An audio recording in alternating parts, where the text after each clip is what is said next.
امیر المجاہدین علامہ خادم حسین رضوی علیہ الرحمٰن نے ایک بات کی تھی، وہ آپ سن لیں۔ آپ نے فرمایا کہ حضرت یوسف کی قیمت لگی تھی بازار مصر میں۔ بابا جی کیا فرماتے قرآن کی روشنی میں؟ حضرت یوسف کی بولی لگی نا مصر کے بازار میں، اور آپ کو فروخت کیا۔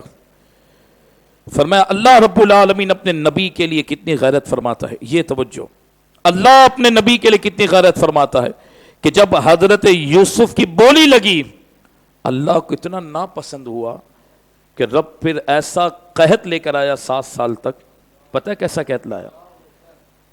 میں آدھے گھنٹے میں ہی درس ختم کرتا ہوں، آج 5 منٹ اس لیے اوپر ہوگا کہ یہ بہت اہم بات ہے، اس پہ توجہ دی دیجیے گا، سمجھیں زندگی سنور سکتی ہے ہماری۔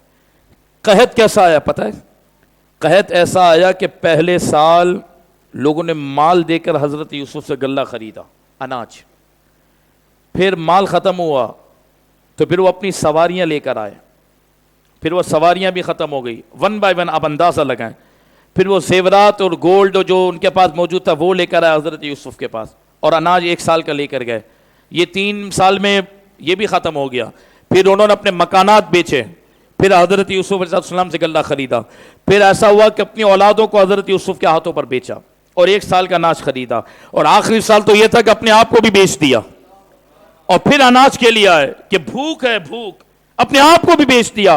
بابا جی فرماتے کہ صرف حضرت یوسف کی قیمت لگی تھی مصر کے بازار میں، تو اللہ کو اتنا جلال آیا کہ جب تک مصر کا بچہ اور ان کا ایک ایک فرد اور ان کی ہر شے غلام نہ بنی حضرت یوسف کے ہاتھ پر، تو اللہ نے قحط نہیں اٹھایا۔ فرمایا جب محبوب کی بات آئے گی اور اگر حضور کی شان میں کوئی بیعت بھی کرے تو پھر اس ملک کا اور اس لوگوں کا کیا حال ہوگا، پھر اس وقت کیا حال ہوگا انسان کا۔ میں یہ کہنا چاہتا ہوں، میرا کوئی تعلق نہیں، میں نے کل بھی بات کی، آج بھی آپ کو کہتا ہوں، پی ڈی ایم کے لیے ہماری کوئی ہمدردی نہ، ہم لوگ کو ڈیزل سے پیار کریں گے، زرداری نواز احمد، ہمارا کیا تعلق، ہم نے کوئی بات نہیں کی۔ لیکن آج اگر عمران کو تحریک لبیک والے یا حضور کے جو غلام ہے وہ نشانہ بنا رہے ہیں، وہ سمجھنے کہ ہم پی ڈی ایم کے ساتھ نہیں۔ میں نے کہا جو کل ممی ڈیڈی لبرل لوگ جو پاکستان میں نکلے تھے، تھوڑے سے ہی نکلے تھے، لیکن عمران کے لیے نکلے، کسی کو یہ یقین نہ آیا، نہ کسی نے اس پر سوچا۔ پچھلے ہی سال رمضان میں حضور کے غلاموں پر تیزاب کے ذریعے حملہ کیا، 34 رسول اللہ کے غلاموں کو شہید کیا تھا اسی عمران حکومت نے۔ اس وقت قوم نہ نکلی، وہی حضور کے غلام لبیک والے روڈ پر تھے، باقی قوم نہ نکلی۔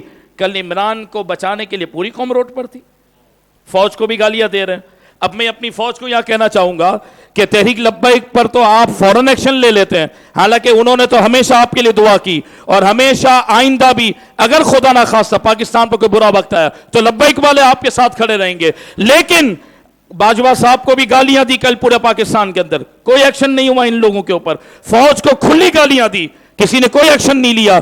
میں نے کہا لبیک والے تو حضور کی بات کرتے، پھر بھی ان پر ایکشن ہوتا ہے۔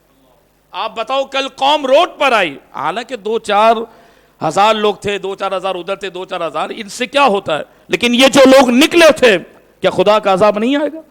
کس کو بچانے کے لیے آپ نکلے تھے؟